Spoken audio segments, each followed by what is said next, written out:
अच्छा साथियों, जैसा आप जानते हैं, हम लोग जहां का अमन अमान का जो सिलसिला है उसको फर्दर स्ट्रेंथन करने के लिए, बिल्ड करने के लिए पुलिस और सीएपीएफ, जिसमें नुमाया तौर पे सीआरपी शामिल है, और आर्मी मिलकर के सब जगह पे अपने ऑपरेशंस को कश्मीर और जम्मू के खित्ते में अंजाम दे रहे हैं। उसी सिलसिले की कड़ी में आज एक कामयाब ऑपरेशन हुआ है जिसमें बहुत बड़ा कमांडर हिजबुल मुजाहिदीन का, जो कहिए कि number 1 commander of Hizbul Mujahideen doctor Saifullah आज मारा गया है। मैं समझता हूं कि ये बहुत सारे लिहाज से एक बहुत अच्छा कामयाब ऑपरेशन माना जाएगा, जिसमें पुलिस, सीआरपी, आर्मी ने मिलकर के काम किया, और बहुत सारे लोग आज चैन की सांस लेंगे जिनको डॉक्टर सैफुल्लाह की वजह से, जिनके परिवारों में मातम छाया और जिनके परिवार के प्रियजन जो उनको खोने पड़े। मैं इसका लेखा जोखा देख रहा था, 2014 से, अक्टूबर 14 से जो एक्टिव था, लगभग 7 साल पुराना मिलिटेंट है। बुरहान वानी के साथ काफी लंबा टाइम एक्टिव रहा, और इसीलिए जब रियाज मैकू 6 मई को मारा गया इस साल,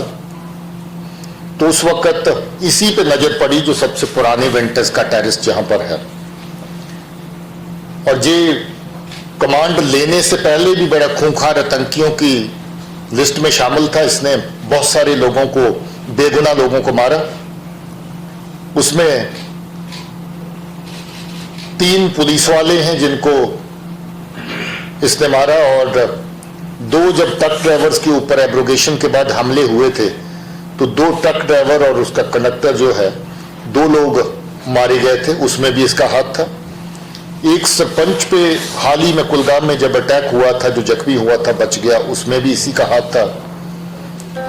और उसके अलावा अभी जो चंद रोज पहले जो हत्याएं हुई बीजेपी वर्कर्स की, उसमें भी मजमूई तौर पे ये जो तंजीमें मिलकर के जहां पर बेगुनाह लोगों का कत्ल कर रही हैं, उसके पीछे भी इसका हाथ था। 1 दर्जन से ज्यादा केसेस हैं दहशतगर्दी के जिसमें ये शामिल था, और आधा दर्जन से ज्यादा लोग ऐसे हैं जो इसने कत्ल किए अलग अलग टाइम्स के ऊपर, और 3 लोग अगर ये भी डाल लें तो ये फिगर भी 9 के करीब पहुंच जाती है जिन लोगों को इसने कत्ल किया। उसके अलावा बहुत लोगों को तकलीफ पहुंचाना, गवर्नमेंट की प्रॉपर्टी को नुकसान पहुंचाना, जगह जगह ग्रेनेड फेंकना, जैसे लस्सीपुरा चौकी पे ग्रेनेड हुआ था, थाना काकापुरा पे ग्रेनेड हुआ था, सीआरपी के कैंपस पे ग्रेनेड हुआ था, उस तरह की बहुत सारी कार्रवाइयों में जो शामिल था। ये पिछले 2 दिन से लगभग इसकी ट्रैकिंग चल रही थी, जे इसकी मूवमेंट को मॉनिटर कर रहे थे लोग, और इसमें मैं मुबारक देना चाहता हूं अनंतनाग पुलिस को, जो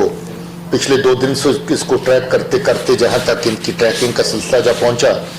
तो श्रीनगर पुलिस के साथ शेयर हुआ। श्रीनगर पुलिस ने सीआरपी के साथ मिलकर के ऑपरेशन को प्लान किया, एग्जीक्यूट किया, जिसमें बाद में आर्मी भी शामिल हुई। तो मैं समझता हूं कि लोगों की जो जानो माल इसने जिसको नुकसान पहुंचाया था, जिस तरह का नुकसान इसने पूरा वैली के अंदर लोगों को पहुंचाया, और अभी नौजवान लड़कों को अपने साथ मोटिवेट करके ज्वाइन करवा रहा था, दर्जनों लड़के इसने आतंकी बनाए, उन परिवारों को जरूर एक राहत मिलेगी। अभी साल में जो टोटल जो मिलिटेंट मारे गए हैं जम्मू और कश्मीर दोनों खित्तों को मिलाकर के, उनकी तादाद 200 के ऊपर चली गई है। इसमें 190 के करीब लोग इस तरफ हैं, और 1 दर्जन से ज्यादा लोग जो हैं वो जम्मू के खित्ते में मारे गए हैं। ऑपरेशन विंटर में पिछले साल भी जारी रखा गया था, और इस साल भी जारी रखा गया, और जारी रहेगा नहीं बल्कि और ज्यादा शिद्दत से इसको आगे चलाया जाएगा, क्योंकि जिस तरीके से सिविलियन टारगेट्स को चूज करके, सिलेक्ट करके, पाकिस्तान के इशारे पर, पाकिस्तान की एजेंसीज के इशारे पर जहां पर उनको मारा जा रहा है, इसमें पाकिस्तान का सीधे रूप में, और उसके जो मिलिटेंट आउटफिट जहां पर काम कर रहे हैं वो हिजबुल मुजाहिदीन के साथ मिलकर के जिस तरह की लोगों को नुकसान पहुंचा रहे हैं, इससे ज्यादा शिद्दत से ऑपरेशंस को जारी रखा जाएगा। का अंदाजा आप खुद लगा सकते हैं, क्योंकि एचएम रियाज नैकू के मारे जाने के बाद एकदम लीडरलेस हो गई थी और आज फिर से वही पोजीशन दोबारा हुई है कि जो चीफ कमांडर एक ऑर्गेनाइजेशन का है, जो सारे ऑपरेशन प्लान करता था, जो पाकिस्तान की टेरर मशीन है उसको जहां पर जिंदा रख रहा था, उसको चला रहा था, उसके मारे जाने के साथ वाकया में एक बहुत बड़ा धचका जो है उनको पहुंचा है। लगता तो ऐसा है, अभी तक जितने लोग फिगर करते थे अलग अलग जगहों पे, तो उसके मुताबिक सारे के सारे खत्म हो चुके थे। और अब्बास का अभी मेरा आई साहब का कहना है कि एक का बकाया है अभी, तो अभी उसके अलावा तो जितने लोग टाइम टू टाइम फिगर होते रहे लगभग सबकी एलिमिनेशन हो चुकी है। देखिए, जो हमारी इतला है इसमें पिछले कुछ दिनों से इन्होंने सिविलियन टारगेट्स को अलग अलग जगहों पे एलिमिनेट करने का, टारगेट करने का निशाना रखा हुआ है। अभी कुलगाम में हुआ, उससे पहले गांदरबल में हुआ, और रिपोर्ट्स ये थी कि इनका कोई श्रीनगर और बडगाम के एरिया में और इस तरह का अटैक करने की प्लान है। मोस्ट लाइकली कोई इसी तरह की जो टारगेट किलिंग या किसी कैंपस के ऊपर अटैक करने की प्लान से जहां पर ये पहुंचा था। देखिए, ऐसा तो कोई सीधा कनेक्शन नजर नहीं आता है।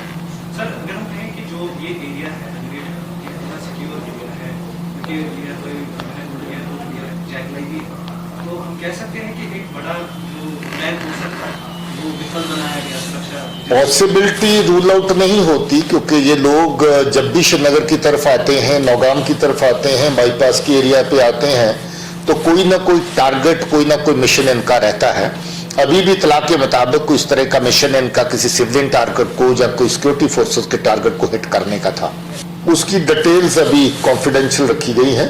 वो अभी तफ्तीश का हिस्सा है। देखिए, एक तो ये स्टेटमेंट गलत है कि उनके घर वालों को डेड बॉडी नहीं दी जाती। उनके घर वालों को ही डेड बॉडी दी जाती है, उसका दफन लोकल लेवल पे नहीं होता, क्योंकि उससे पहले जब ये सिलसिला शुरू हुआ था, लोकल दफन करते वक्त हजूम जमा करके मिलिटेंट ही लाते थे और उनकी कोशिश होती थी कि ज्यादा से ज्यादा लोगों को ऐसे मौके का फायदा उठा करके इमोशनली ब्लैकमेल किया जाए, उनको मोटिवेट किया जाए और वहीं से कब्रगाह से कोई और बंदा तैयार करके मिलिटेंट्स की सफों में शामिल होने के लिए साथ में लिया जाए। उसके साथ कोविड का प्रोसेस आ गया, तो कोविड के चलते ये फैसला हुआ कि डेड बॉडीज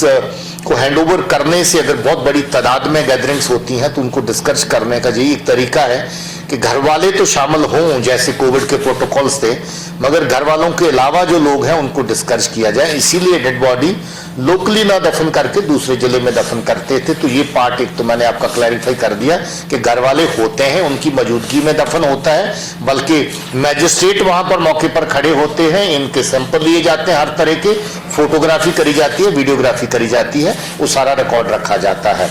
आगे क्योंकि अभी कोविड गया नहीं है तो ये सिलसिला भी जारी रहेगा। सर, जो लैंड लॉस हो रहे हैं तो उसके चलते जो है इनपुट्स है, there are some plannings to create the arrest in Kashmir. So इस पे सर सिक्योरिटी एजेंसीज कैसे देखते हैं, क्योंकि जो बहुत खामोश रही थी जो सेपरेटिस्ट ऑर्गेनाइजेशन उन्होंने भी अब शटडाउन बहुत दिए थे, तो कैसे देखते हैं आप इसको? क्या ऐसी आज भी मैं समझता हूं कि लोग बहुत कोऑपरेटिव हैं, लोग समझते हैं इन चीजों को। जैसे कि पहले ही गवर्नमेंट ने क्लैरिफाई कर दिया है, किसी की जमीन को कोई खतरा नहीं है, कोई किसी से जबरदस्ती जमीन खाने वाला नहीं है। पहले भी सिलसिला था, कुछ सिलसिलों को थोड़ा बहुत मॉडिफाई किया है, चेंज किया गया है। उसके मुताबिक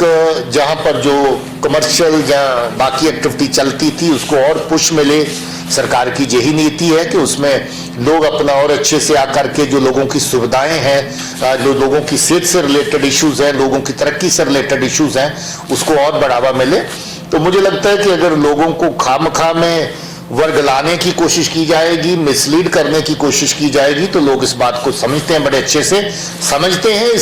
इसीलिए अभी तक कॉपरेट कर रहे हैं और आगे भी कॉपरेट करेंगे।